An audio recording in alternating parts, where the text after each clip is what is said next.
Why can't there be some willingness to consider some of this as true?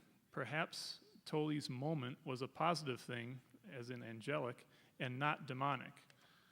There's so little we know about the power of our mind. I wish we as Christians could be more open. We got an amen on that one. I'll start. I find that there, as I read this book, there was a lot in it that was true, a lot I could agree with. I think he does a great job of analyzing the problem of the self. He identifies it as the ego, the wave self, as opposed to the ocean self. I would want to identify it as the fallen ego as opposed to the non-fallen ego, but he does a great job of analyzing that. And I believe that the whole idea of staying present is a very positive thing.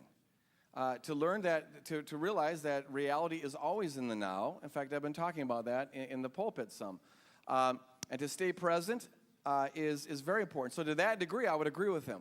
The problem happens, and if this helped him staying present to alleviate the psychological stress, whatever, and I can see how it would, I'm all for that. The trouble is when he brings in a metaphysical system, which he doesn't acknowledge that he's bringing in, and it is completely antithetical on a foundational level, as foundational as could be to biblical revelation. You can't get a more foundational contradiction than between saying love is the ultimate reality versus I am the ultimate reality.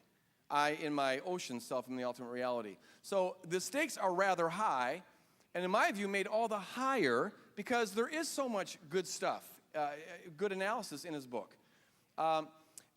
There's a world of difference, for example, between saying, I want to stay present. In fact, the contradictory worldviews are manifested perfectly in the different ways, for example, Christians have always taught that we should stay present, and the way that Eckhart Tolle and Krishnamurti and others teach we should stay present.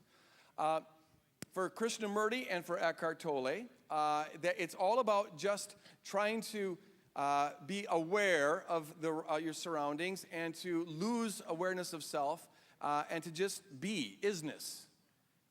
And that is itself not a bad thing. That's actually a step in the right direction.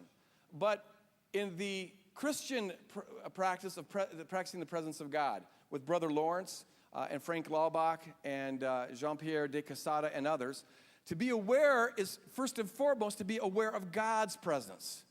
And you are not God. The ultimate sense of being in the now is to be in relationship. Rather than trying to be God or to realize I am God, it's I want to be in love with God moment by moment. And so what may look like a small difference is actually an incredibly large difference, and I think it goes to the heart of the Christian faith. Yeah, just to tag on something there. It's been said that a really, really good deception or error is one that has a whole bunch of truth in it. Enough to convince someone, just enough error to kill you. I mean, and there's truth to that. When you think, ultimately, I believe there's only three fundamental worldviews, ultimately, in the sense of what is ultimate reality.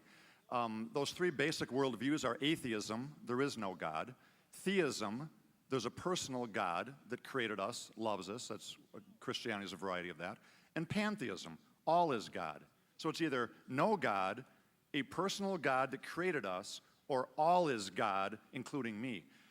And it seems to me that from a spiritual warfare perspective now, you know, trying to tap into what the Bible says, the most fundamental place the enemy tries to get us is in our mind, creating strongholds in our mind that shut out the true God. Either atheism or pantheism are very effective ways to shut out the true God. Either there's no God or all is God, including me. In either case, you're not going to love and worship the true God. And I think that's the piece that can be pretty dangerous here.